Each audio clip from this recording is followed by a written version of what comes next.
Thanks for downloading another episode of the ThunderCast. Russ, we got a special standalone episode right now coming up with Herd head volleyball coach Ari Aganus. We're going to get the lowdown on this 2023 Herd volleyball team, a lot that has been going on since the end of last season, what we can expect this season. But hey, you can follow us on Twitter at ThunderCast_pod. Give us a like on Facebook. Head on over to the YouTube channel and please subscribe to the ThunderCast YouTube channel. We've got bookmarks to thundercast.online. And of course, we're now on Instagram as well. All the links to our social media is in the description to all these episodes, as well as the easiest ways to join the Big Green, buy season tickets for all of our sports, and even a link to now join the Thundering Herd Kids Club, Russ. So on the other side of this break, we're going to bring in Ari. We're going to get to know all about Herd volleyball. But first, we've got to get a quick word from our sponsors at 304carwreck.com. If you've been hurt in a wreck, visit 304carwreck.com on the web or on Facebook. You can't stop a bad driver from crashing into you and making you a victim, but when you're hurt and you try to deal with the insurance companies alone, you set yourself up to be a victim again. Don't be a victim twice. Jason and Matt can't protect you from bad drivers, but they can protect you from the insurance companies. Find them at 304carwreck.com. Joining the ThunderCast today, we've got head Marshall volleyball coach Ari Aganus. We're going to talk about this 2023 Herd squad, what is a little bit different and kind of what's the same from the 2022 squad. So first, Ari, thanks for sitting with us. Let's dive into some volleyball. What do you say? Let's do it. All right, man. I love it. 2022, 10-20, right? So I hate to start off on that note, 3-13 in conference. Start off on it. It's the truth, right? You can't run from it. Let's get it out of the way. We had some big players that exhausted eligibility, right? Macy McElhaney exhausts eligibility, number 1 in kills for this volleyball team, number 4 in assists, number 1 in service, aces, 2 in digs, and 3 in blocks. A great player for Herd volleyball. Add to that the exhaustion of eligibility of Caitlin Gaylor, number 3 in assists, number 3 in aces, and number 1 in digs. So this begs the question, we'll get into who's coming back in a minute. What did we do to offset that production loss moving into 2023? For sure. So, the first thing that we needed to do was to bring in experienced players that we knew could fill that role right away. When you lose seniors that put up a lot of good numbers, or anybody that puts up numbers, you want to make sure that as good as a lot of freshmen can be, sometimes it's harder to get used to the speed and get used to all of that stuff. So we've got some role-playing freshmen this year, but we brought in a transfer right side to essentially kind of make up for Macy, and then a transfer libero as well. So in practice, I think as much as we miss Macy and we miss Caitlin, it's a different kind of something they're bringing. Like it's just not the same. So and in a good way, right? As a unit, we weren't successful last year on the court. So changes had to be made. So as individuals, there's some really great accolades, but we just didn't put the pieces together. So we brought in 2 really high level transfers. And then our freshmen are really working out for us. And our returners, there's a couple, our middles that are in their 5th season with their COVID season. It's just finally clicked. Like there's things that I've been saying to them for 3 years, and finally you just see it happen and you're like, okay, like now it's starting to make sense and it's starting to go. So I think, yes, awful that we lost them. And that's what happens every year with seniors. But I think it's a different kind of exciting right now. Yeah, you know what? And we've heard that, Russ and I have heard that it's a good different from several of our coaches over the past year and a half or so, depending on who we're talking to. And that's always an intriguing way to put it, because you can't quite put your finger on what it is necessarily, but it feels a little bit different. And I think we can all appreciate that. And there's really nowhere to go but up. We were really excited about this team last year. We love the environment and the vibe around this whole program. It's really easy to fall in love with Herd volleyball. It just really is. So the cupboard obviously is not bare, right? And we have some pieces returning. You brought in some pieces from the portal and traditional recruiting, which we'll get to in a little bit. But let's feature some of those players. You mentioned a few in the middle. I don't know if I'm talking about the same ones, but I have to talk about returning players, Bryn Brown and Lyd Montague, right? Because those were 2 big pieces from a year ago. Bryn, statistically from a team standpoint, 4 in kills, 1 in assists, 5 in aces, 3 in digs, 4 in blocks, and Lid 2 in kills, 2 in aces, 5 in digs, and number 1 in blocks. So, hey, there's a lot to be excited for still, right? Absolutely. So is this the accentuation that you bring in? Is this going to help these gals perform even better? Is that the good different we're talking about? Absolutely. Our ball control, so serve receive, first ball contact was not good last year. We just couldn't really get in rhythm, couldn't figure it out. So having 2 true outsides that can pass the ball is beautiful. Jazz is returning. Jazz didn't have a really big role for us last year, but she's figured it out. She worked really hard this summer, worked really, really hard this spring, and finally has that confidence that we've known the talent has always been there, but now she's able to kind of fully get up and kind of do her thing. Bryn's unbelievable. She had a really tough freshman year, battled through it, figured it out. But she's a baller. Like, she's somebody that makes it look really easy, and somebody that sometimes you're like, is she good? Like, 'cause she just has this face where it's just cool, calm, and collected all the time. But that's what you want out of your setter. It's your quarterback. You don't want them frazzled. You don't want them up and down. But she's the whole package. You know, she can swing, she can block, she can dig, she can set. She sees the court, she reads it well. She's super coachable.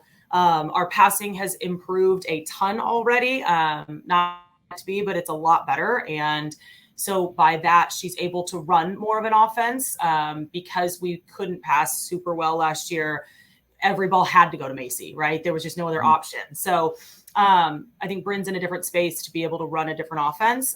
Lydia's fun. Like, Lydia is the kind of kid that will get up and crank a ball, and you kind of look and you're like, okay, you know, and she comes from a volleyball family. She has always been around the game and has so much love and passion for it that, you know, I think we need to get her blocking a little bit better. Her eye work and different things just need to improve, but she looks good right now. She looks really, really fresh and hoppy. And Essence played a lot for us last year, but statistically didn't do a whole lot. I know she worked hard this summer. That she's touching 10 feet, 6 inches right now. She's jumping actually out of the gym and finally has some power and has just figuring it out, right? Like, you go through all these years in training and the coach is saying the same things, and then it finally clicks. So definitely our newcomers are highlighting what we've always had there. They're just kind of, I think, the pressure or the stress or the responsibilities more evened out, and it's not just on a couple of kids. So we're more balanced than we were last year. Oh, okay. And volleyball is one of these team sports where everyone has to be on the same page out on the court and knowing what the other one's doing, who's going to get this ball, who's going to be the setup and all that. So new players, some leaving, some coming in. How's the team chemistry on communication and that silent communication that goes on? Right. You know, that was something as we evaluated the season as a coaching staff and with our team was we just don't really know each other. They're friends. And like you said, like, they're all unbelievable human beings. So they're great kids. We just didn't know each other deep enough to like battle with each other. So this summer, our captains, Olivia Fogo and Riley Winslow, did a phenomenal job of, they had open gyms, they had, you know, their workouts, but then they also would do stuff together and fun things and just kind of vibe. So this preseason, we actually have them staying out all together for 5 nights to be able to just be there, right? Like, it's all we have is preseason. School hasn't started. So go out there, be kind of away from everything else and just get to know one another. We did like a little painting class, and then they all explained what their painting meant. And that was really cool to see and to have them hear those things. So it is definitely a more tight knit group. I very much believe, you know, you have to be authentic and you have to be true to you and you can't be fake. And so we accept everybody for who they are. You don't have to like everybody all the time, but you have to love them all the time. And yeah. I think we're finally getting there. Our culture is what we've been working on for the past 4 years. And then once that's set, then you can really start focusing on the volleyball. Otherwise, you might have 1 good year and then 3 bad years and then another good year. So it's really impressive to see. We don't have to, as coaches, worry about the little things right now. We are truly just focused on volleyball and how to get the best lineup and what to do. And because everything's so transparent, there's no negative in the gym. It's just like, yeah, I know I got to be better if I want to be on the A side, or I've got to work harder if I want to be there. And excuse me, watching them even defensively, if you cross or serve receive, like you're so close and it's so intense, but they know each other now and they trust who's going to get what. So it's definitely, we are miles ahead of where I've ever been since I've been here as far as like team camaraderie. So it's pretty cool.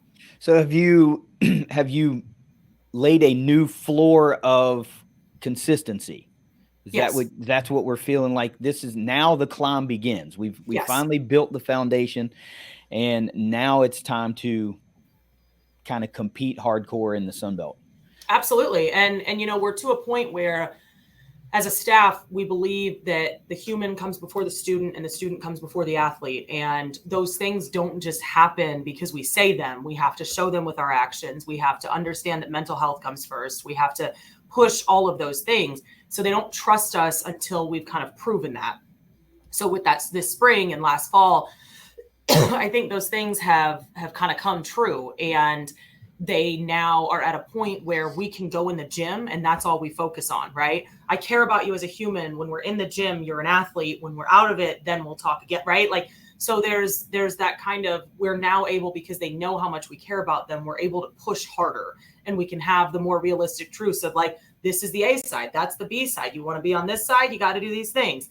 And it's not personal. I think with any athletes, not male or female, I think that if you're transparent and they understand, and we can say, hey, she's better than you, that's okay. Like, that's really okay. It's not that you're not good enough. She's just better than you. So either work harder and get better than her, right? And because I think they have this relationship with one another, it's not an attack on me, right? And I think sometimes as humans with the social media and everything, I want instant gratification. And unfortunately, sports just aren't that. Yeah, that's a harsh reality, right? Because you, especially moving into collegiate athletics, I would imagine. I was never gifted enough to play college ball, but I mean, everybody, you're probably way better than most people in high school. Then you come to college and you're like, dang, everybody's good here. So that can be a harsh reality for some. I can imagine. Let's talk about some of the new that's surrounding this program, because it's not just new players. You brought 7 new in this class, and we can touch on that in a little bit, but that's just one part of a lot of the momentum that is Herd Volleyball right now. Let's talk about, you got a brand new floor, this TerraFlex floor, which we've been talking about for months. We had the opportunity to talk to some of your players back in the spring, and they were over the moon about that TerraFlex floor. In fact, I can't remember who it is, but you remember, Russ, like one of the girls said, I just go in there and lay on it because it feels so good. That doesn't surprise me. It's probably all of them. That doesn't surprise me at all. So that's just one part as well. We see promotions on the staff, and you yourself get an extension. So let's start there. Sure. Let's start with the extension. What does that mean? First of all, congratulations, because we love you and we want you to stay in Huntington for as long as you want to be here. And I might add, we really like Jake and we like the whole family. He's pretty cool. Yeah, it's not just you, it's the whole dang family. So congratulations. We're glad you're here through at least 2027. So talk to me about what that commitment means to you, not just from, I know what I've got, as far as continuity and being able to build a program and run a program, but personally, what does that commitment to you mean? I think that the biggest thing that I take away from the extension is that Christian Spears and Deborah Boughton believe and understand what I'm doing. I think it's very easy, and I never shy away from our wins and losses. I think it's very easy to say it hasn't been successful in 2 years. You're right, it hasn't. And I'm okay with that, knowing we're doing it the right way. And I'll never sacrifice doing it the right way to try to get some more wins. I've stood my ground on, if I ever get fired, it's going to be wins and losses. It's not going to be the other things, meaning that I'm going to take the time. I'm going to get the culture right. I'm going to make sure that we're doing the right thing. I'm going to make sure they walk out of here better human beings.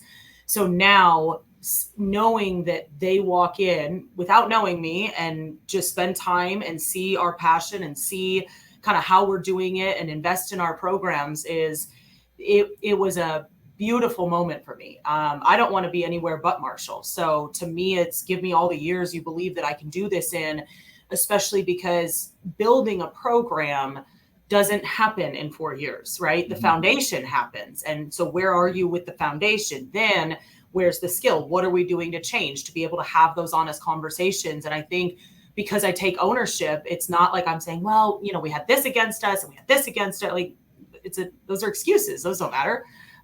So on a personal level, I would think it would have been comfortability, and that's the exact opposite of what it did for me. And I'm happy about that because I know I'm competitive and I know that all I want to do is prove them right. I know how hard we work. I know what our staff does. So the extensions, it's everything, right? Yeah. Like it's everything to feel comfortable. It's rare and not rare.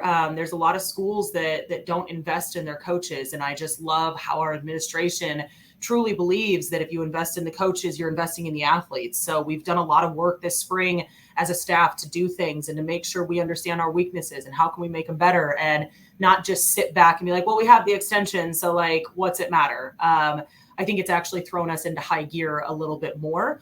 But we're happy. This is home, right? Like this is where I want to be. This is what I want to make this the Creighton and Western Kentucky and Rice of volleyball. And I think it can be done. It just is going to take a little time. Yeah, it's not done this isn't basketball, right? This isn't football where you plug in 2-3 players and you can turn everything around in a year. And right. I'm not sure that so many of our fans probably truly understand that it is a building process, and our floor needed to be raised, and you've done that. And now we can look to add stories to the building. Right. Now it's not just you, right? Because we see Coach French get a little bit of an elevation. Can you talk about Charlie and what she does to drive success for you and the Herd, and coupled with what both she and Coach Jones allow you to do as a head coach? Sure.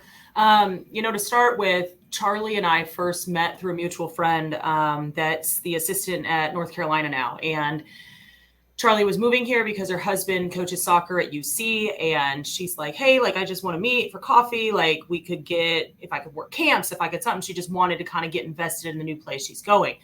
And the first conversation lasted like 2.5 hours. And I was like, she's the real deal. Like she wants to put the work in, wants to do the things, not just, can I have a job? Right. Like, I think that sometimes we kind of want to just go somewhere and have it all work out. And she fully came with this plan of like, this is how I can make it work. Between her and Bijanet, I get to focus on the very small amount of things that I need to focus on that take up a very big amount of time. Charlie's very type A, so everything gets done very quickly. Everything gets done in a really beautiful manner. She and Bijanet are so different that they complement each other really well. And it's just, I think loyalty and trust is probably the biggest thing, where we can check each other. We can have the hard conversations, but they're invested. And I think knowing how I want this place to run, I won't compromise that with an assistant. You either have to be all in and truly be on board with treating them the right way and doing the right things and not getting caught up in the little things and spending hours and hours on film. So she does a great job. She works with our setters and has really transformed our offense for us. Bijanet works with our blockers and our attackers and sees it a different way. They were both really successful college players, and to be able to kind of bring that back and formulate how to give it back to them is really cool. It's, the three of us, and now with the addition, Caitlin's our Dovo, having that addition, it's unreal how much more can get done with help and how much more we can focus just on the volleyball because we have the other things taken care of. So it's fun. I would encourage you to come to the office. It gets loud. I end up shutting my door all the time because they're just loud and fun. And I think if you truly love the people you're working with, I think you work harder. I don't think it's like, oh, it's fun. It's like, I want to work hard because I want them to be successful, and I want them to know how great they are. And I want them to know how good we can be, and to know that they were a part of all of this building process. Yeah. You mentioned Caitlin Gaylor, and my daughter's name is Caitlin, and they refer to each other as the other Caitlin because my daughter went to the rec center for summer care and was over there, and she's been to volleyball camps the last 2 years and everything. So she's got a kind of a relationship with her. But what does that mean for team continuity and everything, that she was there the last couple of years and now she's going to this new role just transition right into it. But what does that mean for the team continuity wise? I think, what we always tell them is empowered women empower women. And so I had the opportunity to hire someone, and we went through the full process and had 3 other really strong, good candidates that we kind of moved over to the final round. And as Caitlin went through it, that was a, I wouldn't say worry, but something where I was like, okay, we got to make sure that she understands when we come into this role, you're not a player anymore, and you're not, it's a whole different ball game. And the maturity and professionalism she had throughout that whole thing was just absolutely unreal. And I hope what the team understands is that if ever you watch out for your own, right? You help your own. And so any learning curves she has along the way, that's our responsibility to teach her. So the team's great. She had 2 really, really good friends on the team and had a really beautiful sit down conversation with them and they support her because they want her to be successful and they want her to have everything she has. So she's crushing it right now. Like, as loud as she is and as crazy as she is at times, she fully has gone into how can I help? What can I do? How do I make everybody's life easy? How do I make sure I'm working the hardest and doing whatever needs to be done? And that's kind of how we try to serve, right? We serve our student athletes. They're not serving us. And so it's just another addition to, she experienced it. And I think that's what's so beautiful is she'd been to 2 other universities before, and Marshall is home to her. So for her to experience it and know, and then be able to be on this side to let others have that beautiful experience is just awesome. It's been a really cool transition. One that, I just left very open of, I'm not going to have an expectation of how she needs to be. I want her to be her best the way that she wants to get there. So she's been great. Has this kind of unlocked a passion that maybe she didn't know was fully there? Kind of like, man, maybe I'm interested in coaching. And then you get into it and it's like, yeah, this is kind of what I'm supposed to do. Does it feel like that a little bit? Yeah. And I think that's a lot for, especially volleyball. It is such a passionate sport that I got into volleyball because I didn't want to be away from it. I didn't know what that meant, but I just knew I didn't want it out of my life. And then I started as a GA and kept going. So I think for her, it was, she didn't want to leave Huntington. She didn't want to leave Marshall. She was either going to volunteer or, if this position came open, because we weren't 100% sure if this position was going to happen so quickly, that she was going to apply for it and try for it. But, she's very humble. So she very much was like, I understand if I'm not qualified and if that's not the best for the team, then I just want to be around it. And those are the people you want. You want the people that understand kind of where they are and then know that they just want to learn. And she just, from probably towards the end of the fall was when she started talking about I want to coach, I want to do this. And I was given the opportunity at my alma mater, and it was the greatest thing because I already had that trust with my head coach to where I think I learned a little bit faster or was maybe trusted a little bit sooner. And I think that that's probably the same thing we have with Caitlin. So awesome. We always love to see our own get elevated and just do it right here in Huntington. And I'll tell you, personally, just having to have had move away from Huntington, the draw is so strong, to go back. And I miss seeing Kelly Green on everything, right? Because I don't see that anymore where I'm at.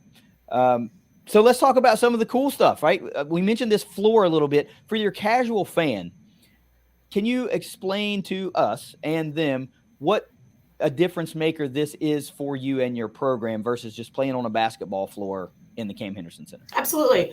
I think just from a first eyes glance, you end up you walk in and what it says to recruits or to the athletes is volleyball matters here.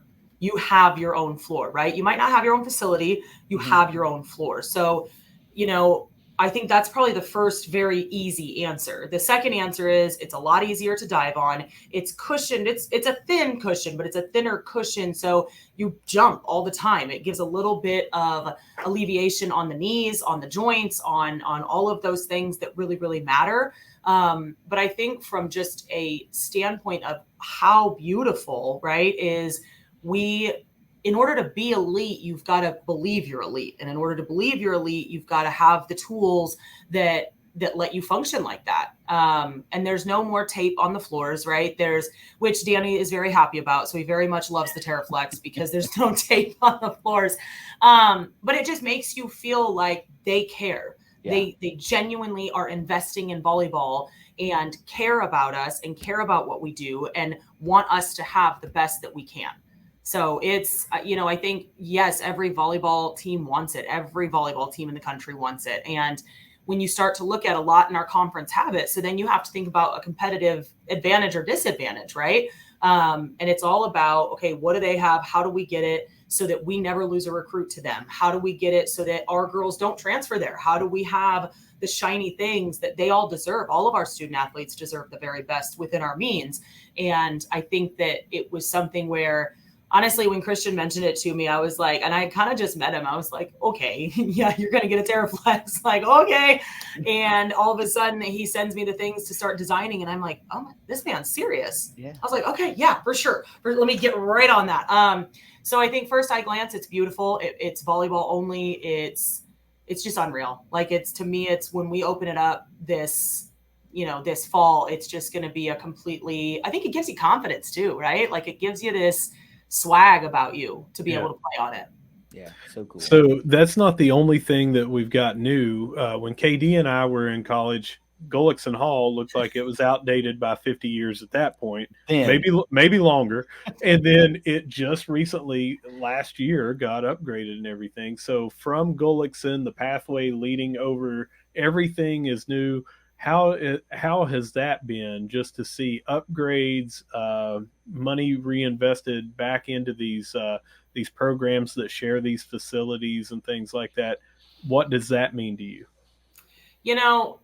The simplest answer is it's unreal. Like I don't have like the right words, because we practice so Skaggs Family Practice Facility. We call it SFF, right?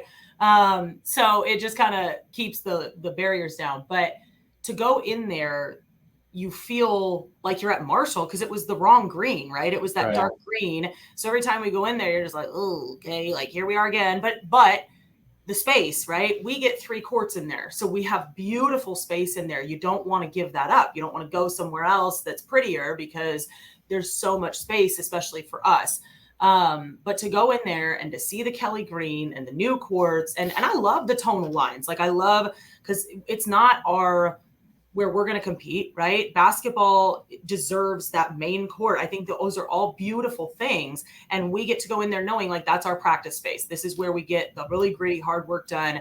And then even just walking up there with the floors and signage everywhere, everything's clean, everything's the same. It's stuff that Christian just has an eye for, that I think, no matter what anybody says, the difference it's made for staffs, for athletes, for future athletes is unbelievable. Not that we were never proud of what we have, right? I very much want kids that have that hard kind of work ethic, but who doesn't want things to be beautiful? Who doesn't want to walk and see like other athletes that have played through here and all the other sports? So it's a game changer. It is truly a game changer in the sense that we, I think I keep coming back to elite. If we all want to be elite, we've got to believe we can. And I think sometimes we get so rested on this, just, well, it's this, or, well, it's this, or, oh my God, it's always been this way. Well, let's change it. Let's change it. And then let's change the expectations. So it definitely, taking a picture in there, like before you wouldn't even want to post anything because of just how woof it is. Like, it's just, so now I'm just like all the time trying to get stuff. It's beautiful. We are very, very lucky to have the leadership from our president and our athletic director that we do. Yeah, I would agree. It was very off brand before, and now it's just so on brand, and it's the ongoing campaign to bring this brand so cohesive everywhere, and I, for one, appreciate that. And, I pay attention to stuff like that. And maybe I'm the nerd, right? But no, everybody does. Everybody sees it. So let's talk about this roster a little bit more, right? Because we're getting into the thick of things now. It's about to go down in a big way. So let's talk about what we're going to look like a little bit. We've kind of brushed the surface about how these aspects are better, and this allows us to do certain things versus last year. But we mentioned Bryn Brown coming back. We mentioned Lid coming back. You mentioned Essence is back. Megan Taylor and Olivia also back. So which other returners do you expect to make a larger impact this season? And who did you potentially find in that portal cycle that will provide you with instant impact to really take you to that next level? Sure. I think Jasmine Parrish is going to make a big impact in practice. She's lights out. We got to work on her serve receive and defense a little bit more. But we've got a freshman that can play back row for her that's been crushing it, Peyton Neal. She's a libero from Tennessee that is she's impressive. Like, she's just really impressive. We've got to get a couple of things finessed with her serve receive, but I think she'll find some time. But I think returners wise, Liv and Meg are very different, but both have really big strengths.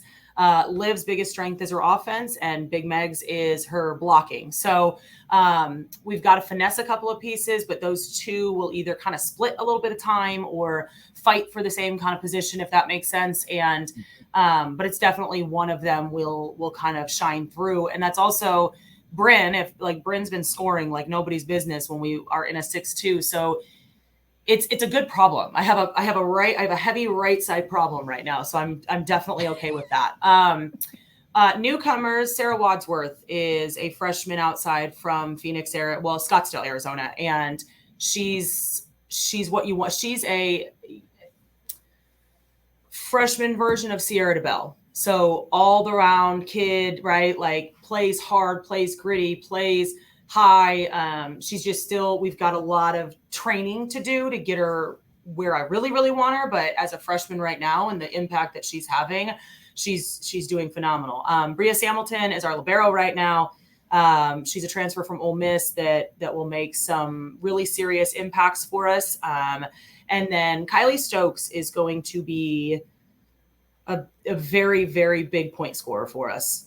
She is a transfer from Utah State and had a phenomenal career there, started at University of South Carolina, then Utah State. And also all three of those are actually from Phoenix, and they're the real deal. Like, it's a get in your face kind of thing. Kylie comes from a very athletic family. Dad played basketball. Mom was a swimmer in college in the Hall of Fame, I believe. Like, I think she was like absolutely outrageous.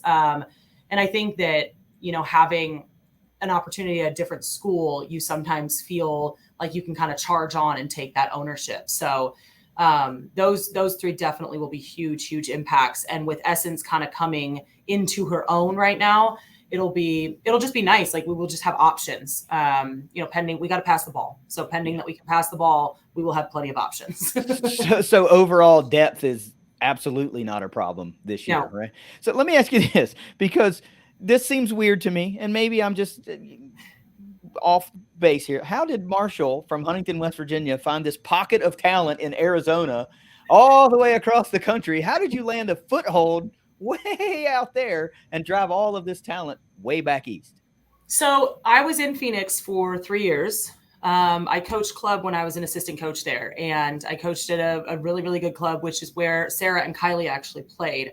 I coached Sarah's older sister in club. So I knew her, and I've always just kept my eye on her. And the club director there is a really, really good friend, but tough. She's strong and tough. And I think she's a lot like me. So, or I aspire to be a lot like her. She's absolutely phenomenal.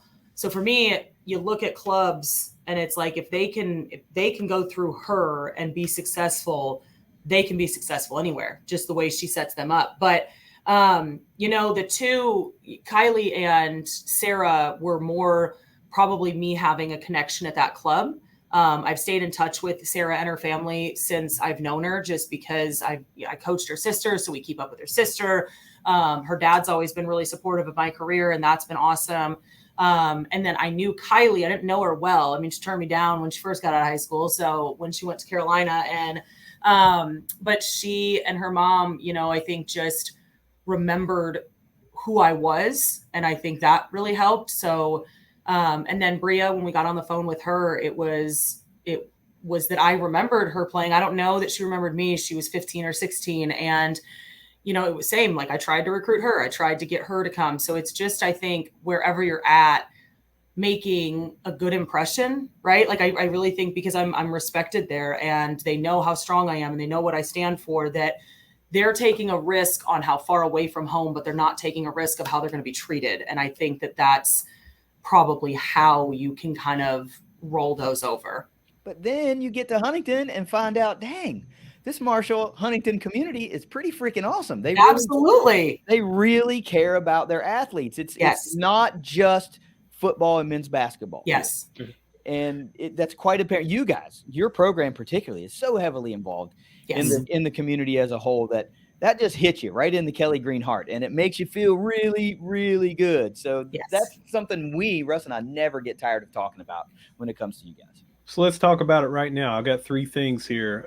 One is 3.38 GPA as a team, and that is huge, and you won an award for that. The USMC, I can't remember what, USMC ACA or VCA? AVCA, yep. AVCA. Yep. And then the We Are Marshall Award at the Marcos. And that's big.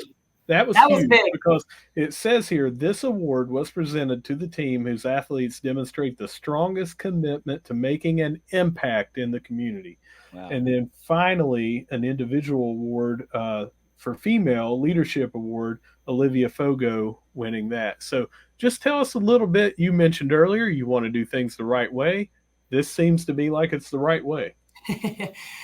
Since I've taken over, you know, community service and community outreach has been really, really important to us. And I believe you can't have pride for what's across your chest if you don't know who you're playing for. Like you're not just playing for volleyball. You're playing for the 75. You're playing for my neighbor. You're playing for all of these people. And you don't know that until you can get out there and hear their stories or just communicate with them. So we make it a really, really big deal. And especially over the summer, we have them do a lot on their own, right? It's your own freedom. What do you want to do? How do you want to get involved?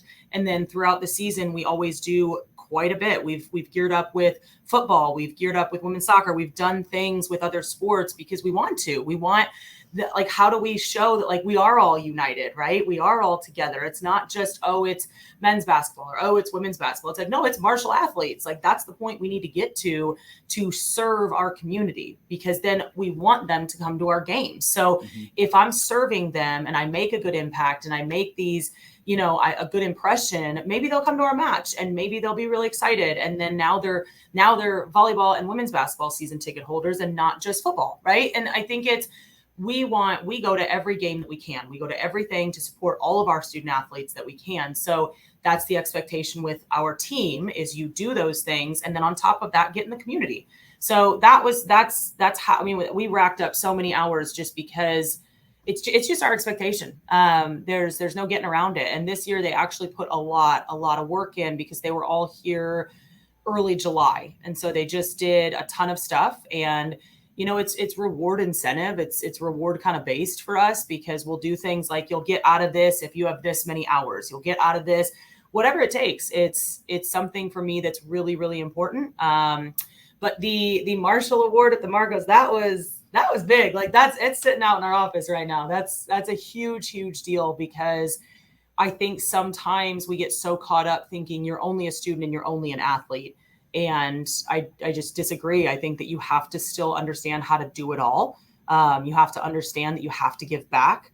The scholarship money doesn't come out of the air. The gear doesn't come from somewhere. Like something is given because somebody's working hard to give.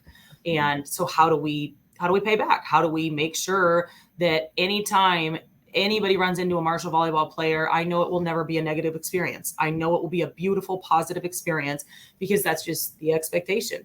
The GPA, I don't really love. I want way higher.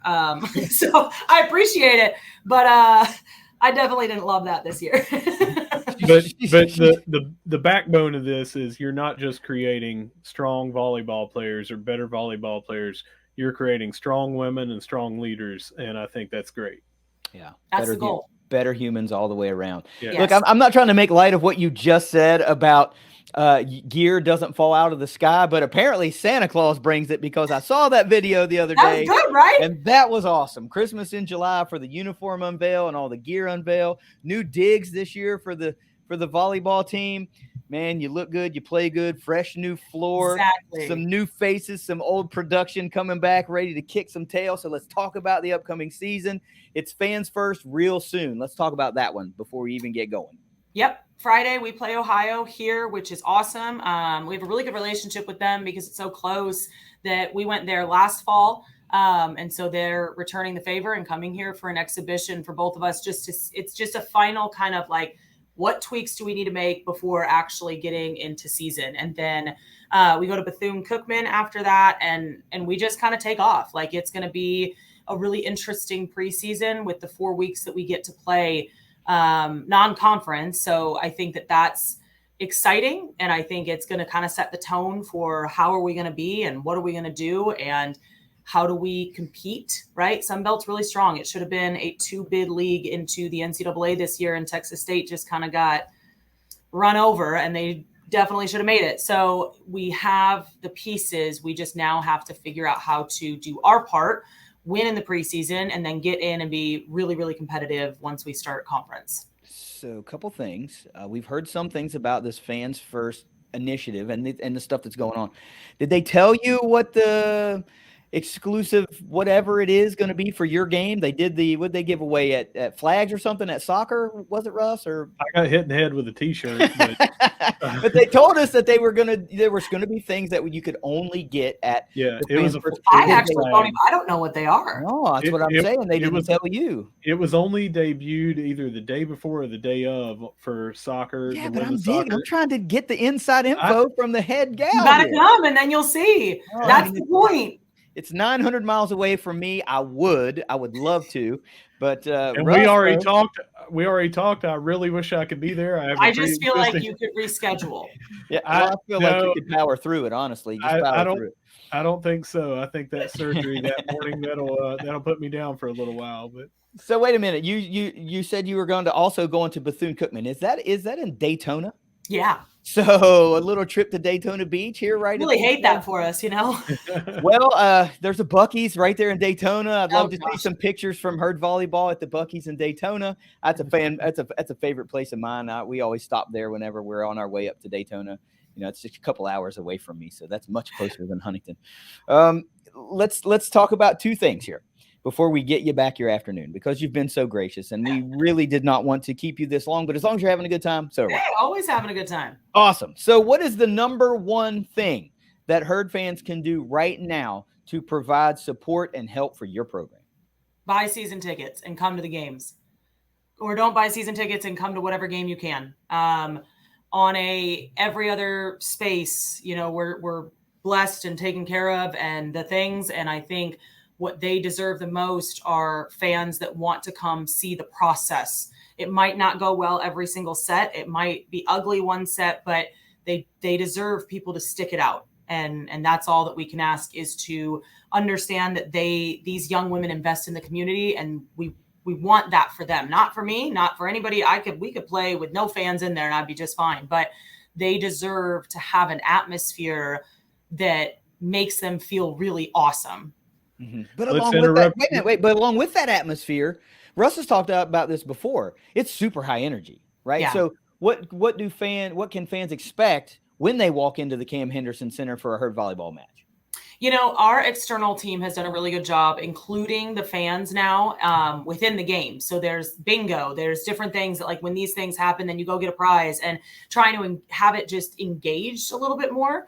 But we're hyped, like we're loud. It's passion. It's constant, just screaming, and it's so fast. So it's not sit and boring, right? It's high energy, high pace, high, all the things that, just good volleyball. Like, it's good volleyball. And the thing about volleyball is, like, it's back and forth and back and forth and back. It's not just like you can get away with this huge lead. You have another set you have to do the same thing for. So I think for sure understanding that we've now created an atmosphere that is fans first, and that does put them in a position to be a part of it. Because I think sometimes you go to games or matches and you're just like, okay, like I'm here, right? And that's great, but how do I get involved? How do I get truly invested in these athletes? Yeah, that's great. So let's talk about that real quick for season tickets. As cheap as $25, you can get, if you're already a football season ticket holder, you go all in, $25, you get all 13 home games on the docket. If you do not and you want to get season tickets, it's $40 for general admission, $50 to sit courtside. So sitting front row courtside for $50 for 13 different games. It's a great deal to go in and watch volleyball. It is fun. It is high energy. You're not in there for 4 hours. It's just you go in, you have fun. It's a great time for an evening when you're otherwise not going to be doing anything. Sitting at home saying, I wish I had something to do. Go over and cheer on your favorite team, Marshall. No matter what they're in, it's your favorite team. Go support volleyball. Yeah, but I think all of our student athletes deserve it. It's not as much as I want to tell you, yes, just come to volleyball. If you're going to do one thing, come to volleyball, but they all deserve it. We're Marshall fans, right? We can love one sport. Maybe one sport takes precedence, and that's great, but we got to be all in. We got to be here for all of our athletes, not in the good, not only in the highlights, right? We've got to be there so that they know when my back's against the wall, this community supports me. This community's here for me. I'm going to go a little bit harder today. Yeah. That's what you get. That's what folks kind of need to understand a little bit. This is very much also not just about support during a game, but like when things do get rough. Yeah. And sometimes those athletes are on the fence of like, well, is this the right place for me? Maybe am I looking to transfer? No, that's a retainer. Fans absolutely recruit. Absolutely recruit. Ari, the last thing I want to ask you, what is the goal for Herd Volleyball for Coach Ari? Not just wins and losses. Yeah, we want to win the SBC. Heck yeah, we want to go to the NCAAs. But when it's all said and done, when the Coach Ari era is done, what do you want that legacy to be at Marshall? That we treated people the right way, and we were still really good on the court.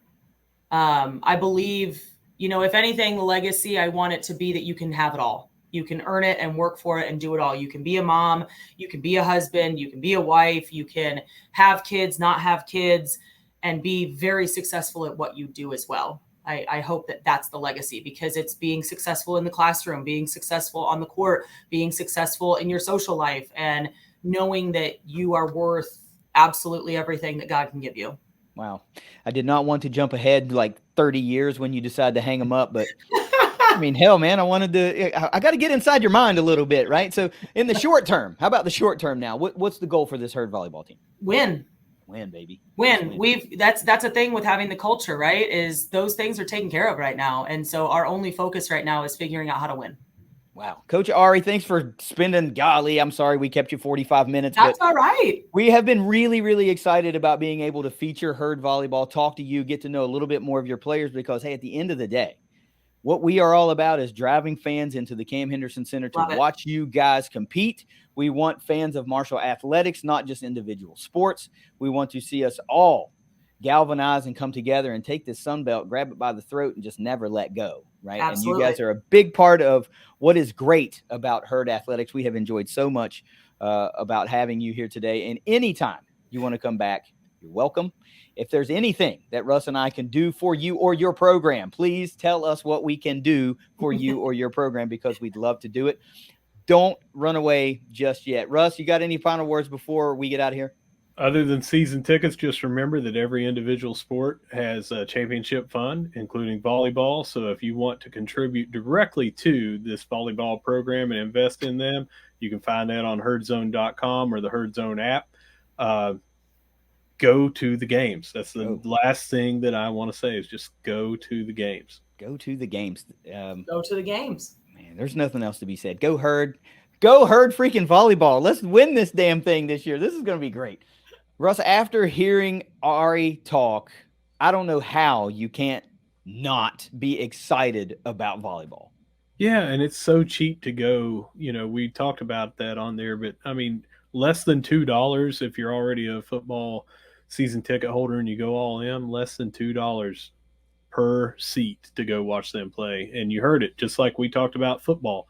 What was their number one thing? They wanted fans in the stands. What's volleyball want? They want fans in the stands. There's some of these games are on Thursdays, Tuesdays, things like that. Just go over and watch them when there's nothing else to do for a couple hours.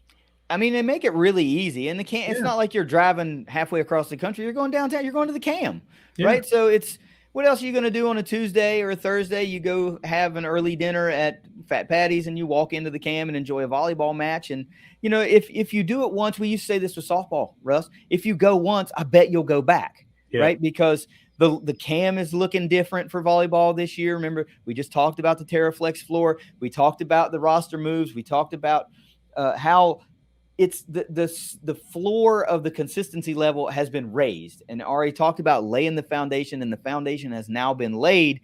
And now you get to see, her words, the process in motion, right?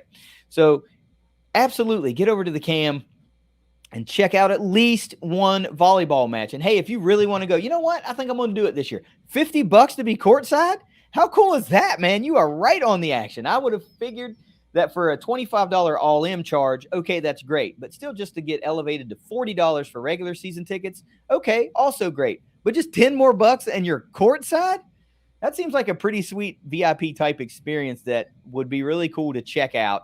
I bet you could probably buy a courtside single game, single match ticket. So don't quote me on that, but I bet you can. So if you got nothing else for volleyball, well, if you do, let's have it. If not, take us out of here. Yeah, so whether you see us at the Joan, whether you see us at the Dot, whether you see us coming up extremely soon at the Jack, no matter where you see us, we're going to be saying, go Herd. Go Herd. It's the ThunderCast. We'll see you next week with our it's going to be season predictions, Russ. Forgot about that. We'll see you next week with our season football predictions. Later.